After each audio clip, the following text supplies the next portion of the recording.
Bonjour à tous. Écoutez, je vais essayer de parler de deux, trois trucs qui me trottent en tête. Mais vous me connaissez, je vais sûrement passer toute la vidéo sur une seule. Monde de clown, épisode 340 672. Je tombe sur cet article-là. Cet article-là, je le vois passer, je le lis, c'est merveilleux. C'est merveilleux, ça synthétise toute la décadence occidentale. Hein. Je suis désolé de le dire. Il n'y a vraiment que chez nous que c'est possible de lire des conneries pareilles. Déjà que des conneries pareilles se produisent, mais de lire des conneries pareilles qui visiblement encensent ce progressisme exacerbé, hein, est magnifique. Oh, mais c'est pas vrai, on est samedi, il y a des embouteillages quand même, j'en ai ras-le-bol. Alors, je ne l'ai pas sous les yeux, vous vous doutez bien, je suis en train de conduire, je vous le sors de tête.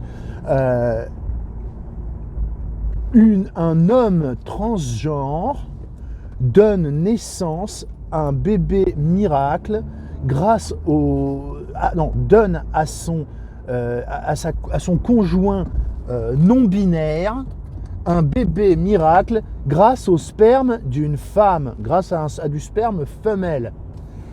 Et il n'y a rien qui va dans ce titre. Rassurez-vous, il n'y a rien qui va dans l'article non plus. Déjà, on va traduire. Hein. Un homme transgenre donne à son compagnon non-binaire un bébé miracle avec du sperme de femme. Ça n'a absolument rien de miraculeux. Hein. C'est juste la biologie, bande de connards. Parce que c'est une femme à barbe dotée d'un putain d'utérus qui a réussi à concevoir un bébé par insémination artificielle avec un transsexuel muni d'une quéquette et de testicules qui a donc donné son sperme pour permettre à ce couple constitué de cette femme à barbe et de cet homme non-binaire grâce à la biologie la plus élémentaire. C'est pas parce que vous appelez une femme à barbe dotée d'un utérus un homme et que vous appelez du sperme qui sort du sgeg d'un trans que c'est du sperme de femelle. Il faut arrêter les conneries. Voilà où on en arrive. Voilà où on en est, bordel. Alors que YouTube vienne pas me casser les couilles comme quoi c'est transophobe, c'est pas transophobe, c'est biologicophile ce que je suis en train de dire. Ok ? Bordel de merde. On en arrive à ces conneries. J'étais un petit garçon, je faisais du feu avec mon grand-père dans le nord Pas-de-Calais en été, et il me disait « Ah, regarde, ça c'est le Spoutnik ». À chaque fois qu'il voyait passer un satellite, bon, c'était pas le Spoutnik forcément, hein, mais pour lui c'était tous des Spoutniks, et il me disait « Ah, mon gamin, t'en as de la chance, toi, tu vas voir l'an 2000, t'auras les voitures volantes, on pourra soigner toutes les maladies, il n'y aura plus de faim dans le monde, etc. » Hein? Et finalement, je me retrouve avec un homme met au monde un bébé avec le sperme d'une femme. Voilà, je passe des voitures volantes à bonjour, mes pronoms sont j'blim, j'plouf et j'brim, et je pense que les hommes peuvent avoir leurs règles. Mais bordel de merde, quoi. Quel monde de clowns, sérieux, quel monde de clowns. Et des journalistes relayent ça tel quel en disant le couple le plus moderne d'Angleterre. Parce que c'est en Angleterre. Rassurez-vous, ça va venir. Ça va venir petit à petit, ça va venir. Parce que c'est des effets de cliquet. Hein, la marche en avant vers la connerie et vers le précipice. Je veux dire, on ne fait que des pas en avant, on ne fait jamais de pas en arrière. Et là, je pense que de lire des journalistes qui relayent ça comme ça, qui changent le sens des mots en nous inventant des conneries comme le sperme femelle. Les hommes aussi peuvent avoir leurs règles. Non, pas du tout. Les gens qui ont leurs règles, ce sont des femmes qui voudraient être des hommes, qui se prennent pour des hommes, qui se coupent les cheveux courts, qui éventuellement prennent de la testostérone pour avoir des poils et de la barbe. Ça n'empêche qu'elles ont leurs règles parce qu'elles ont des utérus. Ok ? La femme a été donneur de sperme. Mais il n'y a pas un truc qui ne va pas dans cette phrase. Je veux dire, en Angleterre, ils en sont à ce niveau de politiquement correct, maladif et terminal, qu'ils se sentent obligés d'utiliser ces mots à la con. Parce que comme dans certains États américains, ils ont passé des lois absolument dictatoriales à propos du dead naming, du mégenring et de toutes ces conneries. C'est-à-dire que c'est quand même, je m'étais déjà fait la réflexion à un moment. On peut voir des peuples tomber sous le joug des lois qui ne sont pas les leurs, qui sont injustes, qui sont absurdes, à partir du moment où ils sont occupés par un occupant plus puissant qu'eux. Mais là, on a des nations qui plient le genou devant des gens qui représentent 0,1% des 1% de la population auxquels qui vont contraindre à croire à leurs conneries. Je veux dire, moi je suis désolé. Une femme qui se fait pousser la barbe, qui entend qu'on l'appelle un homme et qui simultanément décide de porter un bébé comme une femme parce qu'elle est une femme, elle a un problème de déséquilibre mental. Dire ça n'est pas dire qu'il faut faire du mal aux gens. La dysphorie de genre est un problème mental, psychologique, qu'on le veuille ou non. Si vous pensez qu'avec un pénis, vous êtes une femme, si vous pensez qu'avec un utérus, vous êtes un homme, c'est un problème mental, un problème d'acceptation de la réalité. Je ne dis pas que c'est leur faute, je ne dis pas qu'il faut être méchant avec eux pour ça, mais je dis qu'une société saine n'a pas à plier devant les déséquilibres mentaux des gens. Parce que, je veux dire, si moi je pense que je suis un putain d'éléphant, les gens me diront ok, mais prouve-le, où est ta trompe? Mais si je crois que je suis un putain d'éléphant, ça veut dire que j'ai un problème mental. Et c'est pas à la société de s'adapter. C'est pas à la société de s'adapter. Mais la société s'adapte. Parce que à une époque, on obligeait une population à plier par les armes, par la force brute, par la menace. Et aujourd'hui, c'est sous la menace des larmes, sous la menace des mobilisations Twitter.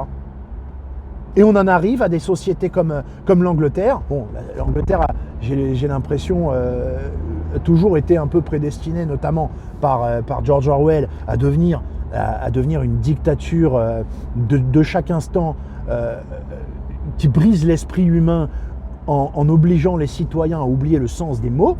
Mais là, on en approche de plus en plus. Le dead naming, c'est-à-dire appeler quelqu'un par son ancien prénom. Salut Robert, non, c'est Cynthia. Ah, je t'ai toujours connu comme t'appelant Robert. Ouais, mais c'est Cynthia maintenant.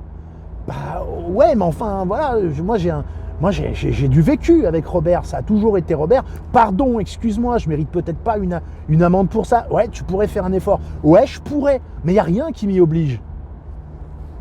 Il n'y a rien qui m'y oblige.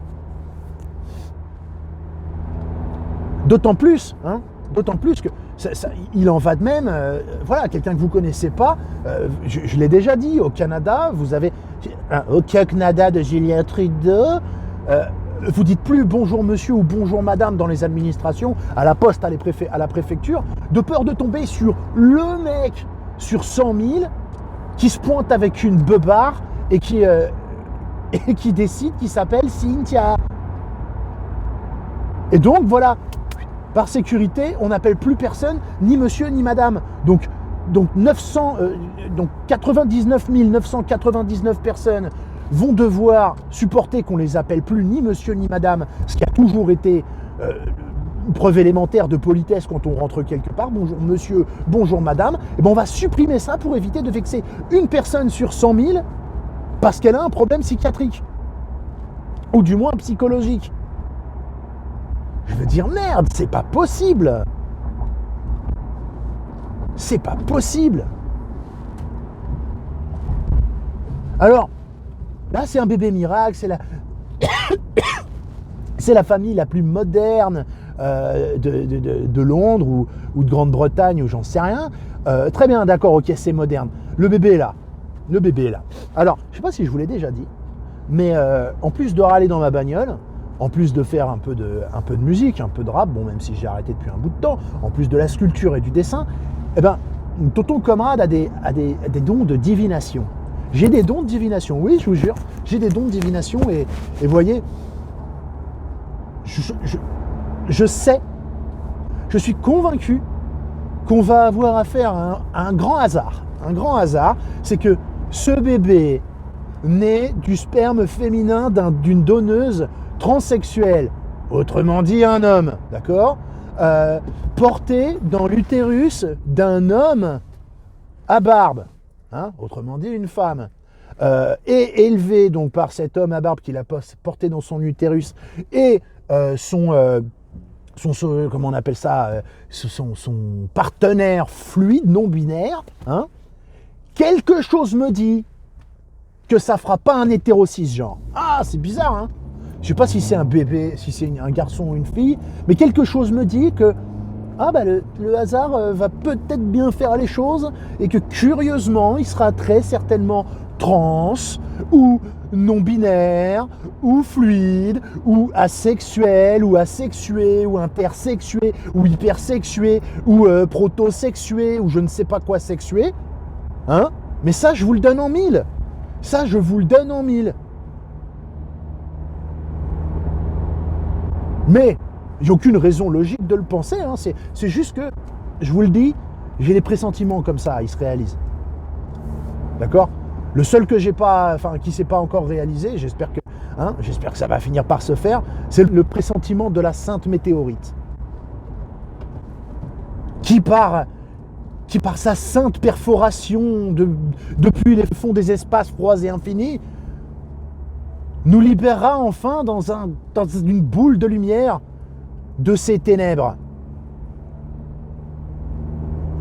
Sainte météorite, viens et répands ta lumière sur ce monde de ténèbres.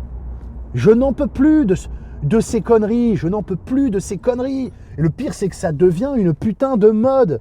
Je ne sais pas si c'est pas Charlize Theron ou je ne sais pas quelle actrice tarée d'Hollywood qui a été adoptée des enfants, etc. Elle a décidé qu'elle avait un gamin qui en fait était une fille. Donc voilà, maintenant, il doit porter des robes, il a les cheveux longs, etc. Pauvre petit gars. Hein? Pourquoi? Parce que il a toujours eu une sensibilité féminine, effectivement, à 4 ans, à 5 ans, il jouait plus avec des poupées, il jouait plus avec la dinette, etc. Déjà, que jouer avec de la dinette, ce soit pour les filles, je suis désolé, mais je trouve ça très sexiste. Et en plus, mais faut être complètement taré. Faut être complètement taré. Moi, mon gamin a jamais aimé jouer au football. Il a jamais aimé jouer au football. Il aimait bien se déguiser, etc. Il a toujours préféré la poésie je sais pas moi, aux voitures ou aux choses comme ça. C'est pas pour ça que j'en ai conclu que c'était une fille. Bon, je dis ça comme si la poésie était pour les femmes, alors que les plus grands poètes sont des hommes. Je suis navré. Hein. D'ailleurs, il va peut-être falloir qu'on fasse quelque chose là aussi, Marlène Schiappa va nous dire un truc du genre. Les grands poètes sont quand même des hommes. Et cela n'est pas la preuve que les femmes ne sont pas douées en poésie, mais c'est la preuve qu'il faut agir résolument pour atteindre la parité, notamment chez les grands poètes anciens. Nous allons de ce pas hisser à la célébrité et apprendre dans les écoles les poèmes de 500 poétesses médiocres et sorties du trou du cul de je sais pas où pour pouvoir atteindre la parité. Putain de merde. Et donc, aux États-Unis, je vous l'ai dit, il y a des gamins qu'on met sous hormones pour bloquer le développement de leur puberté parce que leurs tarés de parents ont mal interprété le fait que leurs gamins n'avaient pas exactement toujours les mêmes goûts que les autres, que les autres gamins qui rentraient plus dans les stéréotypes de genre. Hein? Et qui vont emmener leurs gamins bloquer leur puberté. Alors que les études montrent que les gamins qui ont commencé ces histoires de transsexualisme trop tôt le regrettent et font marche arrière très souvent quand l'adolescence est achevée.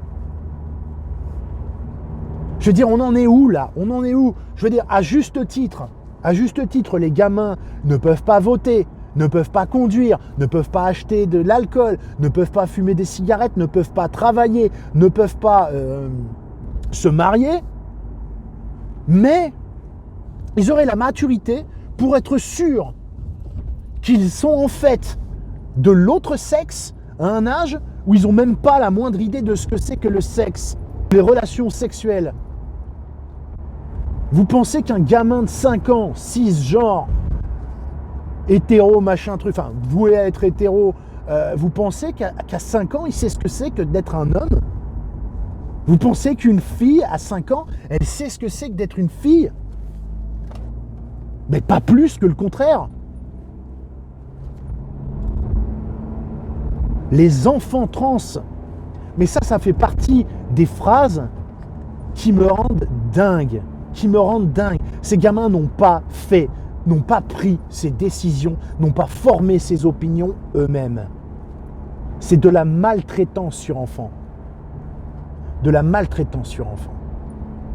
Et moi, je suis désolé.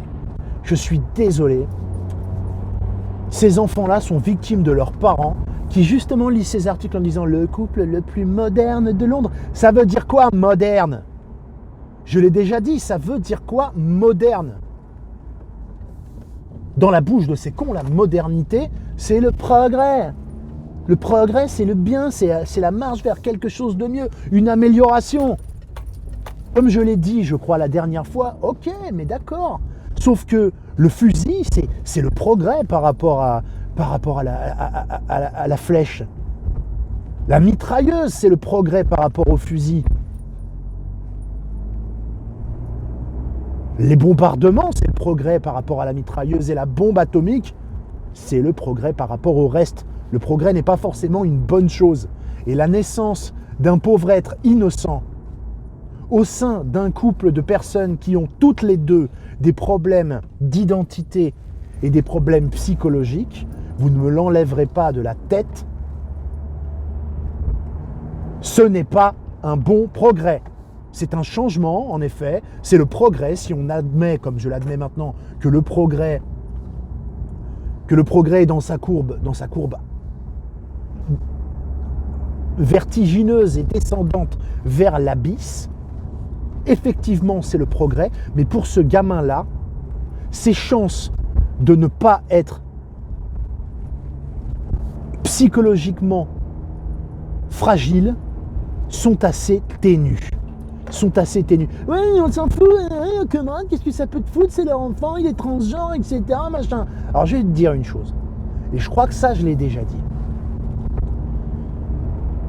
Être hétérosexuel, je ne vais pas te dire que c'est facile dans le sens où déjà la nature a eu l'étrange idée de vouloir faire vivre ensemble des hommes et des femmes, ce qui est ingénieux, mais ce qui n'est pas forcément tous les jours quelque chose de très évident, puisque les hommes et les femmes, n'en déplaise aux râleuses, ne sont pas exactement structurés de la même façon et câblés de la même façon. Et parfois, ça peut être compliqué, mais ce serait compliqué entre hommes aussi, je suppose. Mais en tout cas, être hétérosexuel, c'est-à-dire jouer la partie avec les cartes que tu as à la naissance, tu vois, c'est plus facile que de vouloir jouer la partie avec l'ensemble des cartes que tu n'as pas et en niant le fait que voilà ce que tu as entre les mains. Voilà ce que tu as entre les cuisses, devrais-je dire. D'accord? C'est-à-dire que moi, si vous voulez, si je veux être une version idéale de moi, j'arrête un peu de bouffer, j'arrête un peu la picole, ok? Et je triple ou je quadruple le sport, ok? Pour monter du muscle, pour monter de l'abdos, pour perdre un peu de gras, etc. Vous voyez? Ça, je peux le faire, si vous voulez. Être un gros mec viril, si c'est ce que j'ai envie d'être, ça fait partie du champ des possibles. Ça va me faire du boulot, si vous voulez, pour arriver à un résultat qui me rend heureux, mais je peux le faire. Vous voyez? Si je veux être un hétérosexuel, j'ai un pénis, je peux le faire. Et même si je veux être homosexuel, je peux le faire. Bon, j'ai pas envie du tout. Mais je peux le faire, je suis équipé pour, si vous voulez. C'est là où je trace un distinguo entre les transsexuels et les homosexuels. On va se dire, Cameron, tu réagis comme l'OMS qui classait l'homosexualité comme une maladie mentale, etc. Non, je réagis pas de la même façon. Parce qu'un homosexuel, ok, il n'a pas l'attirance naturelle qui lui permettrait de se reproduire naturellement, donc en étant un homme qui aime les femmes ou une femme qui aime les hommes, mais ce à quoi il aspire est possible. Il peut devenir un homosexuel. Je l'ai déjà dit, un homme qui veut coucher avec un homme peut coucher avec un homme. Un homme qui veut trouver l'amour avec un homme peut trouver l'amour avec un homme. Ça fait partie du possible parce que lui, il fait sa part du contrat lui aussi. C'est-à-dire, je suis un homme qui aime les hommes, je veux un homme qui aime les hommes, et boum, ça, je suis un homme. J'ai l'équipement, j'ai ce qu'il faut. Devant, derrière, partout. Ok ? Une femme, c'est pareil. Par contre, une femme qui veut être un homme, va y avoir un gros souci. Parce qu'autant on s'est coupé les pénis, autant on ne sait pas greffer les pénis pour l'instant, d'accord ? Et donc si tu veux devenir un homme, déjà, il va falloir que je comprenne qui exactement craque pour les hommes avec des barbes et des vagins. Il faudrait que je comprenne, mais je ne comprends pas, mais peu importe. Mais en tout cas, si ton objectif dans la vie, c'est d'être un homme, il va toujours te manquer un truc.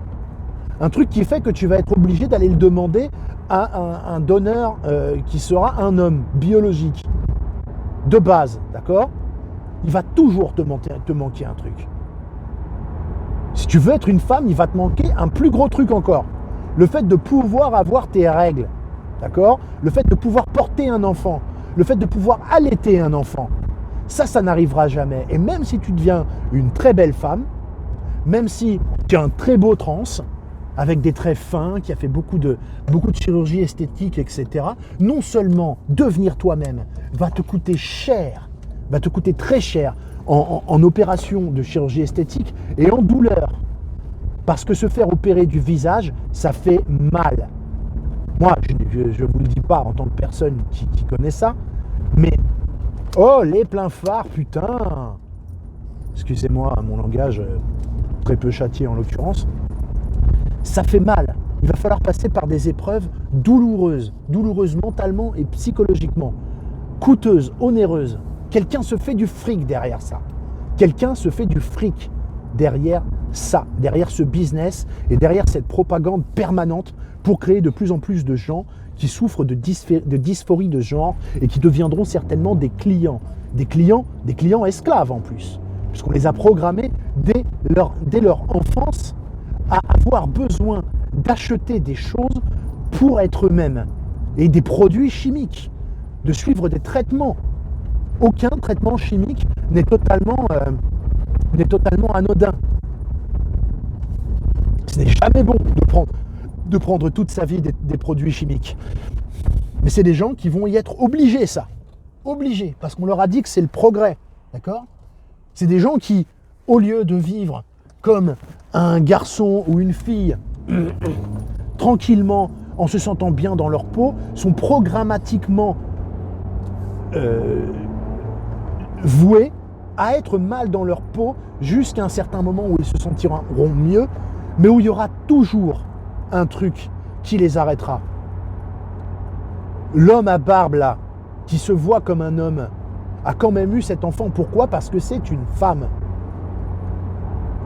Et donc, il y a toujours une période chaque mois où c'est un homme qui a ses règles. Et qu'est-ce qu'elles vous disent, les règles ? Tu peux faire tout, tu peux avoir fait toute la chirurgie que tu veux, tu peux prendre toute la testostérone que tu veux, tu peux exiger de ton gouvernement qu'il oblige les gens à faire semblant que tu es un homme, alors que tu as porté un enfant. Mais les règles, elles reviendront toujours te dire « Je suis désolé ma cocotte, rappelle-toi qu'à la base, tu es une femme. » Et ça doit pas être facile à vivre. Parce que là, ils sont tous souriants, mais je pense qu'ils n'ont pas souri beaucoup dans leur parcours de transition. D'accord ?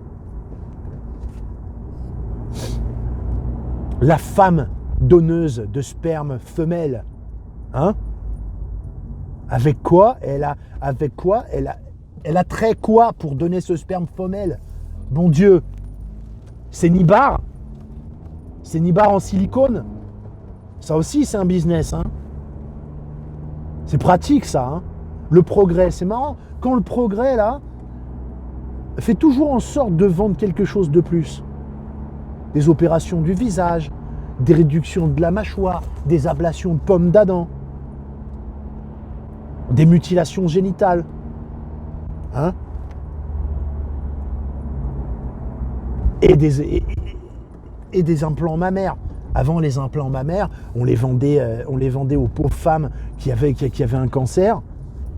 Pauvres femmes. Et c'est tout à fait normal. On les vendait aux femmes qui étaient pas bien dans leur peau parce qu'elles avaient des trop petits seins ou qu'ils n'étaient pas d'une forme idéale, etc. Ou tout simplement qui sont entrés dans le délire absurde de vouloir avoir des seins énormes. Bon, ça faisait déjà une petite clientèle. Mais pourquoi ne pas en vendre aux hommes aussi? Oh, pardon. Aux femmes munies d'un pénis. Hein? C'est pas merveilleux, ça? On va avoir des cliniques où ils vont couper des nichons d'un côté pour en greffer d'autres de l'autre côté. Où ils vont couper des pénis et injecter des œstrogènes d'un côté pour essayer de faire un semblant de pénis. Je ne sais pas si on y arrivera dans 50 ans. Et injecter de la testostérone à des femmes. Résultat, on va finir par avoir des couples hétérosexuels de femmes à bite et d'hommes à vagin. Vous vous rendez compte où on en est? Sauf que la femme prendra de la testostérone pour avoir de la barbe, l'homme de l'oestrogène. Donc ce sera des couples hétérosexuels où personne n'est vraiment un homme et personne n'est vraiment une femme. Et c'est quoi le but de stériliser l'humanité ou pas? J'avais dit que je réussirais à parler que d'un seul truc. Mais ça, c'est énorme. Putain, c'est énorme ce qui se passe dans ce monde.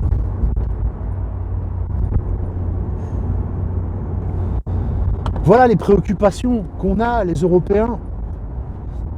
Il y a toujours des guerres partout ailleurs. Il y a toujours la famine, il y a toujours le sida, il y a toujours toutes ces merdes. Il y a toujours la finance qui exploite les peuples.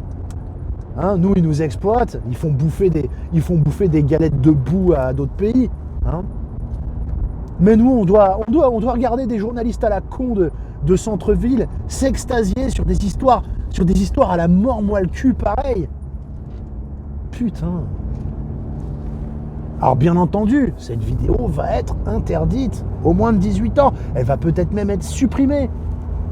Hein, parce que et oui, les géants de la Silicon Valley sont non seulement eux aussi des progressistes convaincus, hein, mais en plus, ils doivent avoir peur de la mobilisation de trois pelés, deux tondus qui trouvent tout ça normal et qui ne comprennent pas que les gens ne comprennent pas ce délire.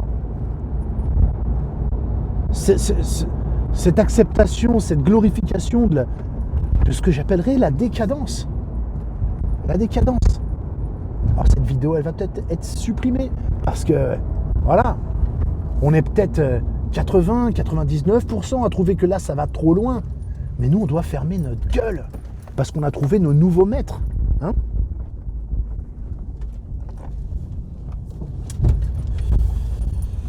Ah,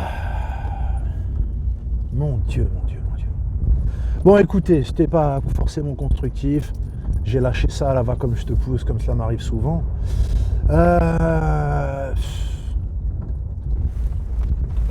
Je vous souhaite un bon... Est-ce qu'on a un week-end là? Je sais même plus, comme j'ai bossé aujourd'hui, on est quel jour? On est dimanche. Ah ouais, on est dimanche. Donc je vous souhaite une bonne fin de week-end, mes amis. Moi, je vais me poser un peu. Et puis, je vous souhaite une bonne soirée. Peut-être qu'on se verra en live un de ces cas, demain ou après-demain, je ne sais pas. Gardez la pêche. Hein. Pas évident, mais il faut.